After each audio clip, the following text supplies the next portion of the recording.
दिल्ली में एमसीडी की 12 सीटों पर उपचुनाव होने को तैयार है। इस वक्त हमारे साथ मौजूद हैं अशोक विहार वार्ड नंबर 65 से कांग्रेस के उम्मीदवार विशाखा रानी।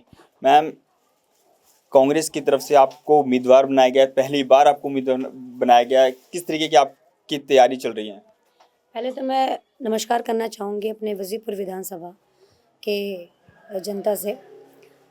मुझे बहुत अच्छा लगा है और सबसे बड़ी बात है कि राहुल गांधी जी ने भरोसा दिलाया है कि वो एक झुग्गी एक गरीब परिवार की लड़की को प्रत्याशी रखा है और ये बहुत अच्छी बात है। मैम, कौन कौन से मुद्दे इस बार आपके रहेंगे मेन, जो लोगों के बीच में जो आप जाके उठा रहे हो? जो देखिए, मुद्दे कई हैं, जिसमें से नालियाँ हो गई, कूड़े हो गए, शौचालय हो गए।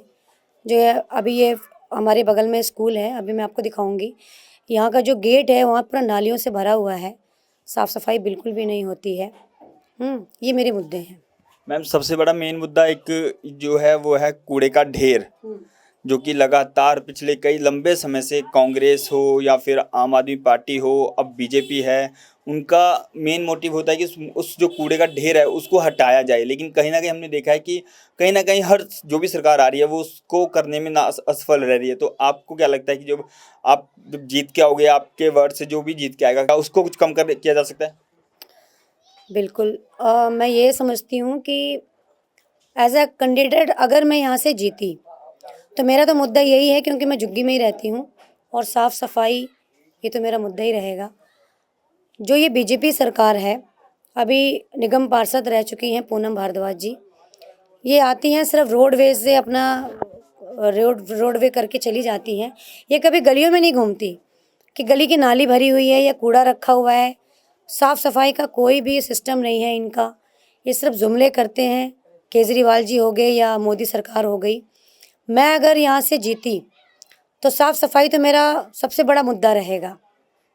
मैम, जहाँ पे अभी हम हैं अशोक विहार, जो ये जो जगह है, ये झुग्गी का जो एरिया, जो मेन चीज़ जो है, और झुग्गियों में हमने देखा है कि गंदगी थोड़ी ज़्यादा हो जाती है, क्योंकि पता नहीं क्यों लोग को जो झुग्गी में रहते हैं उनको सफाई पे थोड़ा सा ज़्यादा ध्यान नहीं देते हैं।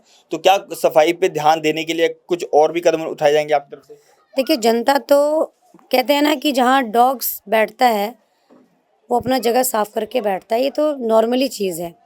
और हमारी जो झुग्गी की जो जनता है तो ये साफ़ सफाई तो करती है, मगर जो ये एमसीडी के लोग हैं ये साफ़ सफाई नहीं करते हैं और ये ब्लेम डाल देते हैं जनता पे।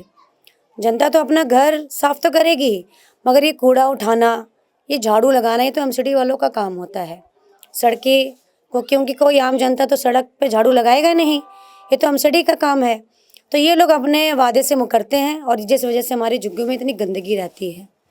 मैम, एक और जो मेन सवाल जो मुझे लगता है कि जो पॉल्यूशन है वो दिल्ली में बहुत ज़्यादा बढ़ता जा रहा है, आपका क्या कहना है इस पे? ये इसलिए बढ़ा हुआ है कि जो हमारी ये रेखा गुप्ता, जो हमारी मुख्यमंत्री हैं दिल्ली की, अभी दिवाली आई थी तो दिवाली में ये मुद्दा उठा था कि बम पटाखों पे रोक लगाया जाए।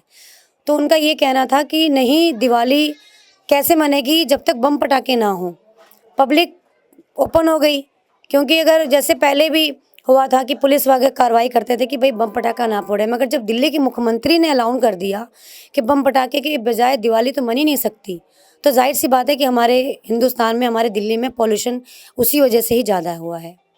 हमने अभी जो बिहार चुनाव जो चल रहा है और इसके जो एग्जिट पोल आए हैं, कल उसका रिजल्ट आने वाला है, उसमें एक महागठबंधन जो वो कहीं ना कहीं पीछे दिखता जा रहा है एनडीए से। मैं तो चाहूँगी कि हमारी जो कांग्रेस के हैं लोग उन्हीं को वोट दें, क्योंकि गरीब जनता की पार्टी है। और जीतने के बाद राहुल गांधी जी ने बिल्कुल, उनके जुमलेबाजी नहीं होते हैं ना, उनके कोई जो वो बोलते हैं वो करके दिखाते हैं। तो मैं यही चाहूँगी कि कांग्रेस आए और कोई टीम ना आए। Thank you ma'am. तो ये थे हमारे साथ कांग्रेस के उम्मीदवार, जिन्होंने कहा कि अगर हम जीतते हैं तो हम सरकार में आके ये जो गंदगी है इसको दूर करेंगे। कैमरामैन अनुभव के साथ मैं संजय दिवाकर, पंजाब केसरी, दिल्ली।